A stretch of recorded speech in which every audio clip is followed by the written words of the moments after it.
Christmas? I heard a yes, and I heard some no's.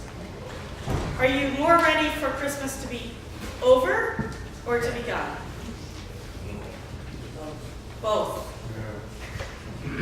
So, today is the first day of Advent, and I'd like you to think about for a moment another time and another place. Another era in humanity's sojourn upon this earth.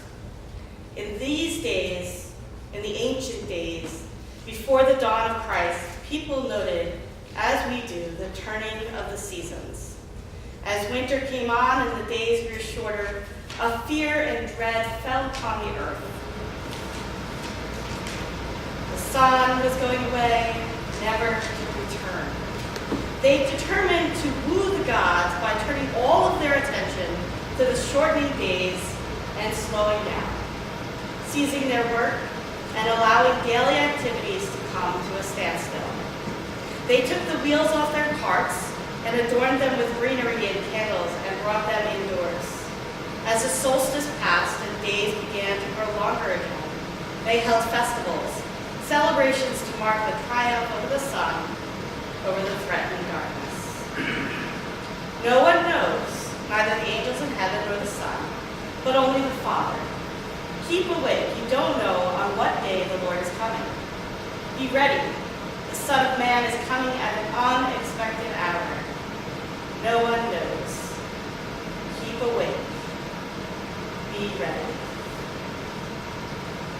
I don't know about you, but I feel a little bit of anxiety in those words.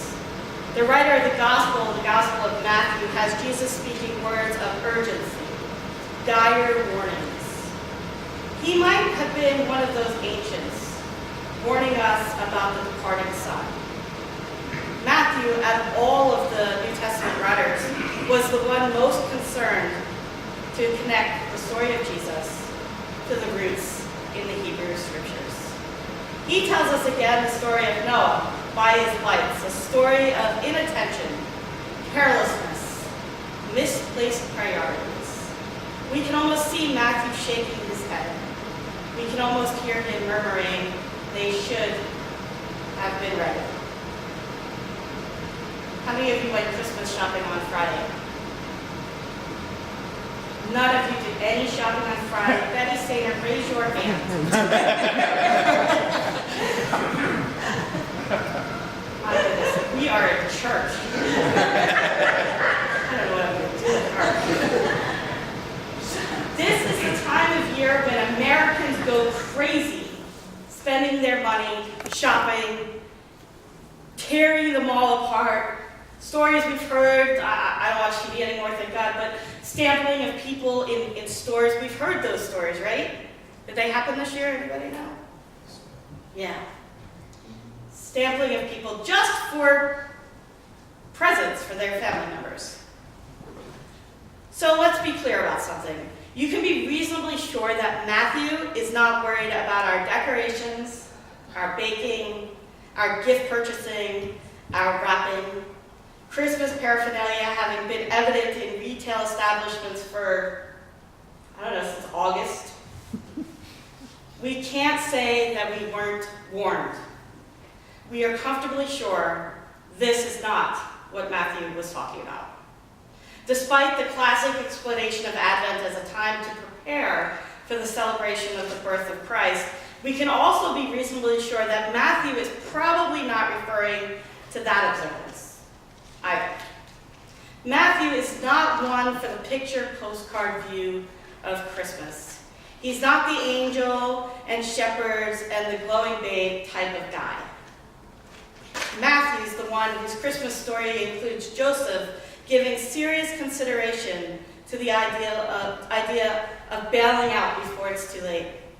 He's the gospel writer who caps the whole thing off with a dreadful mass killing.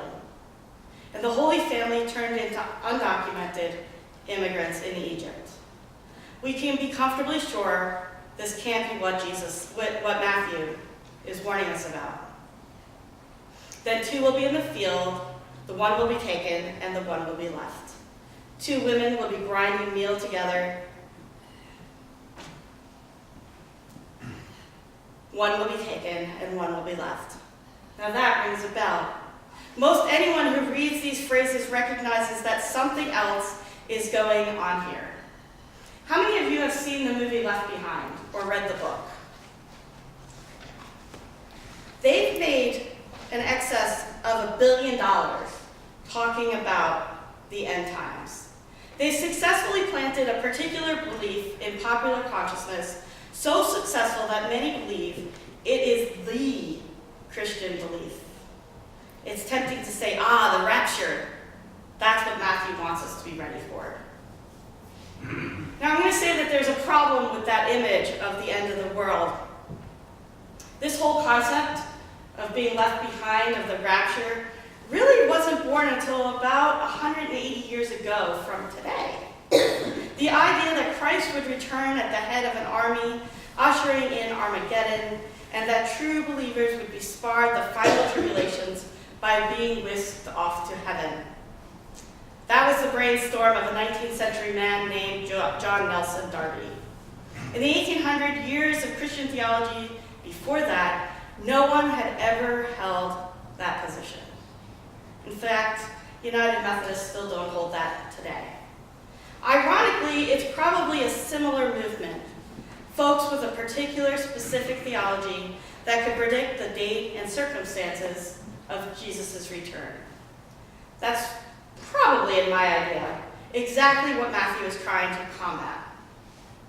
How many times does he say, no one knows? Not even Jesus. Not even the angels. In every generation, there have been folks who managed to profit from trying to play prophet in that reward. Matthew is against it.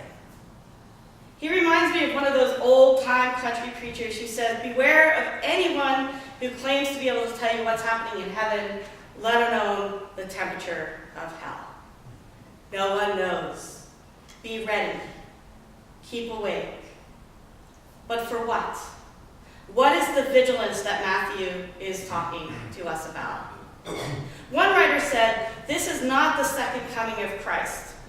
We call that Easter. It's not the third coming we're looking for either. Wherever 2 or 3 have gathered in Jesus' name, since Easter, Jesus has come upon them. So we must be on about the umpteenth cajillion coming of Christ. The coming, or the Advent, we look forward to in this season is, in a sense, as mundane and as special as all of the other Advents have been. It's all of those other Advents, all the comings of Christ from the Incarnation up to today, that inform us what the final Advent will really mean. So, we look forward. We look forward to the umpteenth cajillion coming of Christ.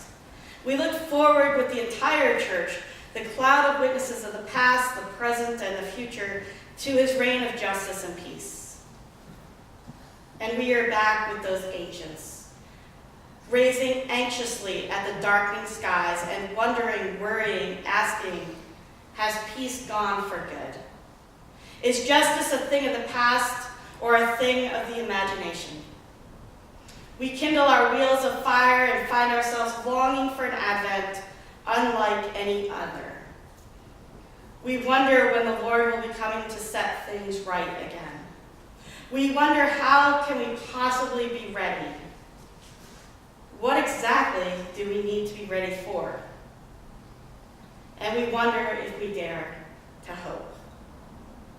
What we might not even dare to hope for in the silence of our hearts rings loudly in the passage that was read from Isaiah this morning. In his description of the coming of God to judge the nations, he speaks of the time when people, at last, lay down their arms. He speaks of people doing outlandish things. Like, there's a man in Colombia who turns AK-47s, big guns, into guitars. There's an artist in Seattle who creates peace installations from the fins of decommissioned nuclear submarines. He speaks of people like the inventor from Ethiopia who takes burnt-out mortar and creates of all things coffee makers, swords into plowshares becoming mortars of love. In the unexpected hour, all manner of men and women and children have the capacity to envision the reign of Christ in ways that kindle real hope for the return of the departed Son. In the unexpected hour, we meet Christ in all this creativity and radical, unreasonable hopefulness. No one knows. Keep awake. Be ready. Christ may just show up here at Waterloo on a morning just like this. He may turn up in this park of ours with drug dealers and gangbangers, but nobody knows. This may be the hour when our great judge and redeemer decides to pull up a chair to this community. Keep awake. No dulling our senses with our addictive substances.